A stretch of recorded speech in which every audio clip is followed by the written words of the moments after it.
Walk through the port of Savannah, Georgia, and you will see them stacked 6 stories high.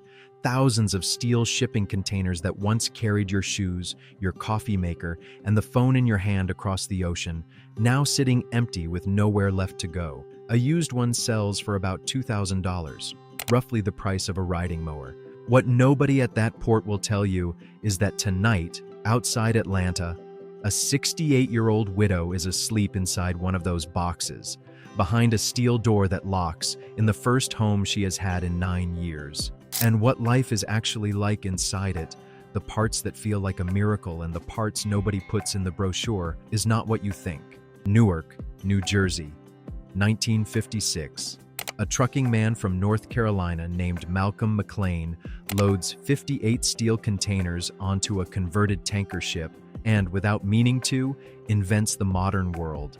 Within a few decades, almost everything Americans own spends part of its life inside one of these corrugated boxes. The world builds millions of them. But there is a catch buried in the trade numbers. America imports far more than it exports, so the boxes pile up on our side of the ocean. They gather by the thousands in Long Beach and Savannah, stacked like rusting bricks, each one a watertight steel room strong enough to ride out a hurricane at sea, and each one doing absolutely nothing. For years, nobody looked at those stacks and saw bedrooms. Then somebody in Southern California did. In the summer of 2016, in a working-class neighborhood called Midway City in Orange County, a nonprofit named American Family Housing broke ground on something no one in the country had tried. Their director, Donna Gallup, put it plainly: the community needed housing now, and they did not have time for long development cycles. While cities around them spent years arguing over apartment buildings that never got built, her team bought recycled shipping containers, boxes that had spent their working lives hauling dry goods across the Pacific, and sent them to a factory where each one spent about a day being cut open, insulated, wired, and fitted with windows and doors. That fall, the finished containers rolled into Midway City on flatbed trucks. A 180-ton crane with an American flag on its boom lifted each box off its trailer while neighbors watched from their front yards, and workers welded them into a 2-story building called Potter's Lane. 15 small apartments, each around 480 square feet, each with its own kitchen, its own bathroom, and its own locking front door, plus 1 unit for an on-site manager. Every home was reserved for homeless military veterans, most of them older men who had been outside for years. One of the first men to move in was a Marine veteran in his 50s who had been homeless for 11 years, the last 6 of them under a bridge in Anaheim. On his first night inside his second-floor apartment, he did something he had almost forgotten his body could do. He slept 9 hours straight. So, what is it actually like to live inside a steel box? The honest answer surprises almost everyone who asks. The first thing residents mention is the quiet. A shipping container is built from thick, corrugated steel designed to survive the open ocean, and once it is wrapped in spray foam and drywall, the room goes almost silent. People who spent years sleeping outside, where every footstep on the sidewalk could mean danger, describe lying in that silence and feeling their whole body slowly stop bracing. When it rains, the drops land on the steel roof with a soft, deep drumming that many residents call the best sleeping sound they have ever known, after years when rain meant soaked blankets and ruined shoes. The second thing is the walls. The walls of a container home are steel, and steel comes with a strange little gift nobody expects. Magnets stick to them. Residents who have not owned a photograph in a decade hang pictures of their grandchildren with refrigerator magnets. No nails, no hammer, no landlord's permission.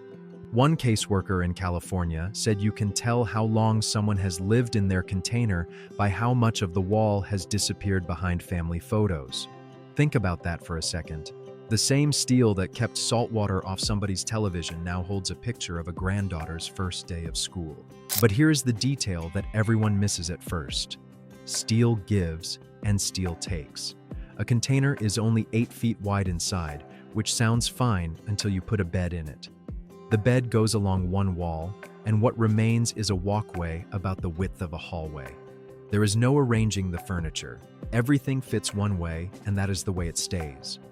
In the smallest volunteer-built versions, the bathroom is barely bigger than the one on an airplane, and two people cannot pass each other in the kitchen without turning sideways. And then there is the heat.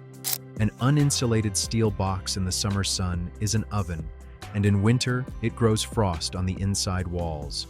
Every container home lives or dies by its insulation. Get it right, and the home holds its temperature better than many stick-built houses. Get it wrong, and residents learn about something the industry quietly calls container rain. The breath and warmth of a sleeping person condenses on the cold steel overhead until, by morning, it drips back down onto the blankets. The early builds learned that the hard way.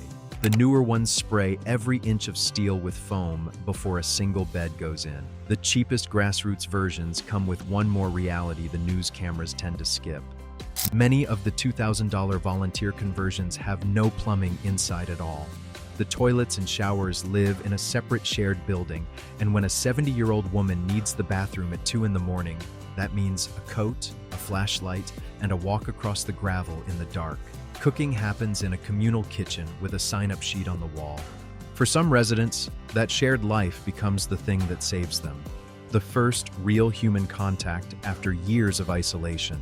For others, it is genuinely the hardest part because the sidewalk demanded nothing from them, and the village demands that they show up.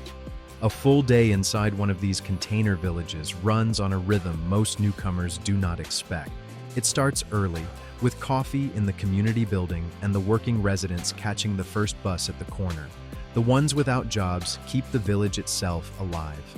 Somebody waters the raised garden beds. Somebody sweeps the walkways between the painted steel rows. Somebody sits at the front gate, because here, visitors are greeted by a neighbor, not a security guard. Through the hot middle of the day, the steel roofs tick and ping as they expand in the sun, and the village naps.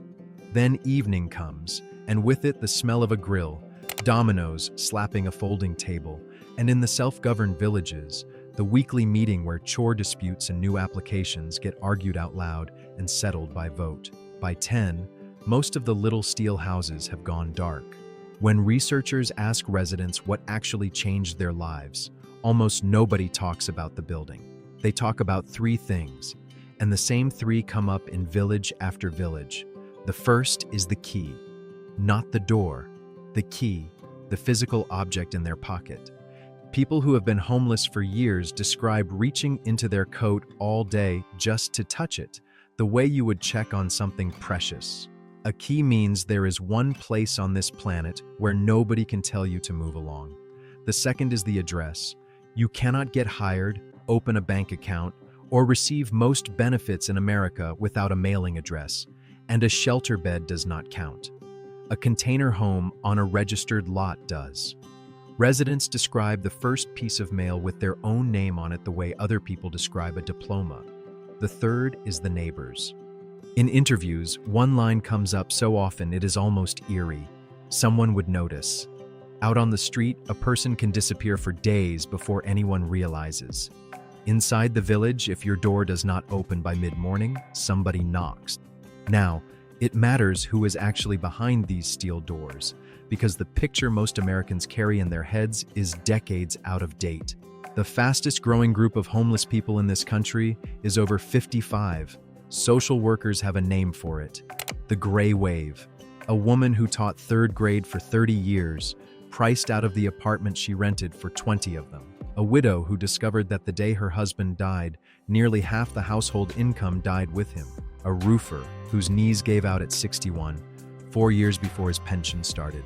Many of them have never so much as had a parking ticket. Some of them are sleeping tonight in a sedan parked behind the very church where their grandchildren were baptized, keeping themselves presentable in restroom sinks so that nobody in the family ever finds out. For this generation, the noise and chaos of a big traditional shelter is often more frightening than the car. A small locked container in a quiet, gated village of people their own age is frequently the only help they will actually say yes to. And before we look at what happened when this idea reached Atlanta, I want to speak directly to some of you for a moment, because I read the comments on this channel, and I know that for many of you, this is not a curiosity. It is a fear you carry quietly. A pension that does not stretch the way it used to. A husband's income that vanished overnight. A son or a brother you have not heard from in too long. And behind a heartbreaking number of these steel doors are military veterans. More than 30,000 of them have no home on any given night in America. That is why we built the Veterans Blueprint. It is a written guide to the emergency housing programs, the overlooked benefits, and the assistance strategies that can keep a struggling veteran or a widow on a fixed income, or anyone standing near the edge, off the street before it ever comes to that. We cannot walk through some of these programs in detail on YouTube, so the full guide lives off the platform. You will find the link in the description below, or you can scan the QR code on your screen right now. If money has been getting tighter every month, it may change your next 6 months. And if you simply want to help someone who is struggling, it will show you exactly where to start. Because the men and women building these homes are not who you would guess. Underneath the official programs, a quiet movement took root in church basements and veterans' halls. These groups discovered that a watertight used container costs about $2,000 at the port, and that a crew of retirees with grinders, paint rollers, and one good weekend can turn it into a warm, lockable room. A typical build day starts with a flatbed truck and a crowd of volunteers in work gloves, many of them in their 60s and 70s. By Saturday evening, there is a bed inside, a battery lamp, a smoke detector, and a welcome card signed by strangers. And the volunteers keep reporting the same unexpected emotion when they step back and look at the finished home. Not pride, something closer to shame, because it took them a single weekend and pocket change to produce the thing their city council has been debating, funding, studying, and redebating for 30 years. Then, the cities themselves started paying attention, and the idea scaled up fast. The churches do it with $2,000 and a Saturday. The cities do it with cranes and budgets. Most people never heard about this part. In 2021, Los Angeles County took a parking lot next to the men's central jail downtown, a sidewalk people were literally released onto with nowhere to go, and in about 6 months stacked shipping containers and modular units into the Hilda L. Solis Care First Village. More than 200 small private rooms with beds, bathrooms, and caseworkers on site. 6 months. Meanwhile, official audits found that some of the city's traditional homeless apartments were costing more than $700,000 per unit and taking years to open. Read that number again. $700,000 for one room, and the man it was meant for was still sleeping outside while the committees met. In January of 2024, Atlanta opened the Melody on a city-owned lot downtown. 40 studio apartments built from converted shipping containers, painted in warm colors, with veterans given first priority for the keys. The mayor called it rapid housing. The residents mostly used a shorter word, mine. But it would be dishonest to tell this story without the other side, because the other side is loud. Critics look at these villages and see a country lowering its standards and congratulating itself for it. In their eyes, a steel box with a shared bathroom is not housing at all. It is permission for cities to stop building real apartments. Neighbors pack council meetings worried about property values and crime. Doctors point out that older containers carry industrial paints and treated wooden floors that must be stripped out completely, and that a badly converted box in a Texas summer can be dangerous for an elderly resident. Some villages have struggled with drugs, disputes, and turnover, and steel is honest about its age. The seams rust, the paint chalks in the sun, and a home welded together in a week is not a home your grandchildren will inherit. Even the strongest supporters concede the point. A container village treats the wound. It does not cure the disease. The cure is still permanent housing, healthcare, and wages that keep working people from falling through the floor in the first place. Here is what the critics rarely mention, though. Almost none of them have ever spent a night outside. A person sleeping on the street in America dies decades earlier than the rest of us, from exposure, untreated illness, and violence. So while a city spends 5 years perfecting a building, the people it was designed for are running out of winters. The container builders have simply done that math out loud. A warm, imperfect room tonight is worth more than a beautiful one that opens after the funeral, and the early numbers keep backing them up. When people are housed, even minimally, emergency room visits drop, arrests drop, and taxpayers often end up spending less than they spent leaving those same people on the sidewalk. There is one more scene worth sitting with before this story ends. Visitors to these container villages tend to describe the same moment. They arrive expecting rows of grim metal boxes and instead find flower planters made from cut-down oil drums, a Vietnam veteran repainting his front door a defiant shade of red, and neighbors arguing cheerfully about barbecue like neighbors anywhere in America. At one village, an elderly resident was asked what the container had given her, and she did not mention the roof, the bed, or the heat. She said that every evening she turns on the little light beside her door, and every evening the woman in the container across the path turns on hers, and that is how they say goodnight. 2 porch lights on 2 steel boxes. Nobody had said goodnight to her in 9 years. So think back to those containers stacked 6 stories high in the port of Savannah, thousands of empty steel rooms that this country treats as leftovers. One of them is now a 68-year-old widow's front door outside Atlanta. Her home is 8 feet wide. It once carried televisions across an ocean. By every standard the housing market uses, it barely counts as a house at all. And yet welded inside that steel shell are the only things a human being truly cannot live without. Warmth, a locked door, a key in a coat pocket, and across the path, a porch light that answers hers. The container villages of America will not end the homeless crisis, and their builders would be the first to say so, but they are proof of something this country keeps forgetting while it argues. The distance between a sidewalk and a life worth living can be 1 steel box, bought used at the port, made human in a single weekend. If this story moved you, the link to the veteran's blueprint stays in the description below for anyone who needs it or knows someone who does.